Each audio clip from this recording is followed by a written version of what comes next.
thrive on the constant stress that is having more things that I need to do than I have time to do them. I always keep a backlog of things that I need to do just in case I have a free moment so I can do that. I never want free time.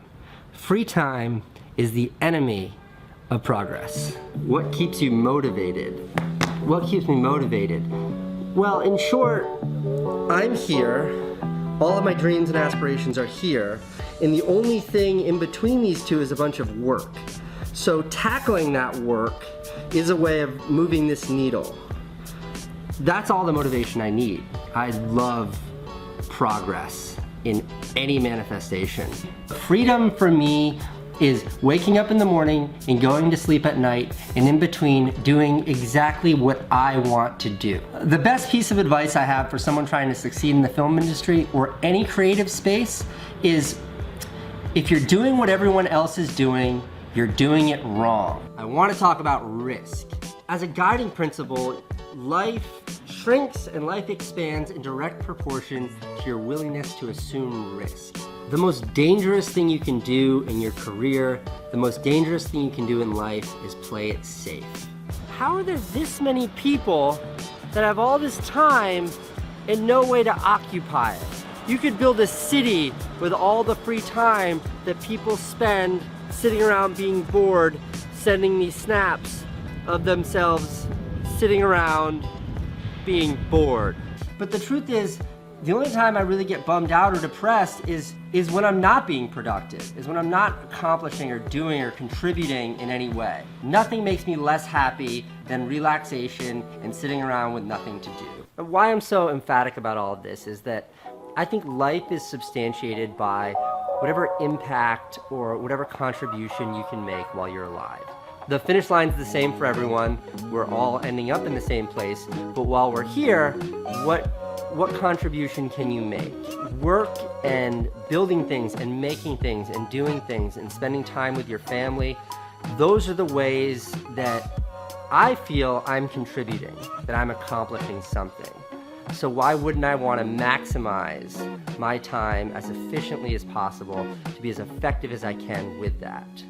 And that is why I say free time is the enemy of progress, because free time sitting around is not doing. And that's why I try to omit that entirely from my life. Let's chat a little about complainers. Generally, a complainer is a person who doesn't take responsibility for their own action. A complainer is someone who would always talk about why they failed instead of how to succeed. The Tarzan method. What that means is you're Tarzan, you're here, and you want to get to the other side of the jungle here. Ideally, there's this straight line. But what you find in life, what I've found in life, this is non-existent. This straight line here is a unicorn. It doesn't exist. Instead, you reach and you grab onto whatever vine you can grab onto and you swing. And that vine might carry you in this direction, which doesn't feel like the right direction of your goal. But it does get you a little bit closer. And then you grab onto another vine. It swings you all the way over here, a little bit closer. And then you swing in this direction, and then this direction, and this direction, and this direction, and this direction, and this direction, and eventually you make it to where you want to be. But the beauty of the Tarzan method, the kind of the magic of being open-minded in your pursuit, is that like these unknowns, like where it might take you that you didn't imagine, that's usually where you find something that is actually what your goals are. I don't believe that there is a straight line between where you are and where you want to be in life ever. Not with family, not with romantic interests, and especially not with your career. So an open-mindedness, even if it looks like this, will yield results and outcomes that otherwise would have been unforeseeable. Start, and then here is life end. For me, I start busting my chops, and I find this success, and then I get to this place right here, and this is when HBO bought my show. And I thought this was making it. I thought I had made it right there. So I backed off. I stopped fighting, and I just kind of like chilled out and did nothing for a couple of years. And then the show aired, and it was like over. and I looked around, and here's where I was. This is where I learned that like, life does have ups and downs, but you have to keep fighting and busting your ass to go like this. You've got to maintain that. You can never get comfortable, because when you get comfortable, this is what happens. Comfort. This is comfort. Comfort is decline. This is fight. You fight your way up. But the desire was there, and the desire had to be respected. I couldn't get comfortable. I had to keep fighting.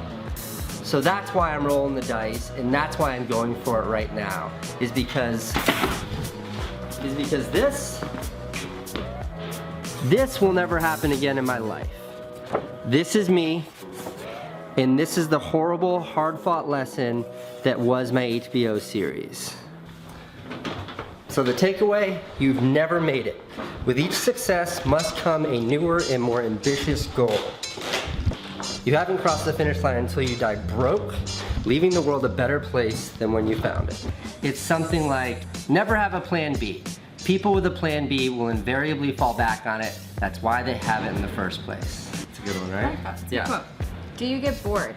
No. And the reason why I don't get bored is because there's always a list, whether it's like in my head or literally on paper, I'm sure you're the same way, of things that need to be done. So anytime there's like free time that would be occupied by boredom, you just have, there's stuff to do, there's work to do. What do you enjoy most about work? For me, work is about being productive, it's about doing something. That sense of accomplishment or that sense of productivity is what I enjoy most about work. And to me, like, work and life are one and the same. So all of those values hold true when thinking about life in general. How do you manage being so optimistic about everything? What's the alternative? To be negative or cynical? There's more than enough negativity in this world, and negativity doesn't feel good. Negativity is just easy. So if you put in the time to work hard at being positive and being optimistic, it's a much better life, but it does take more work. Negative people are typically lazy people.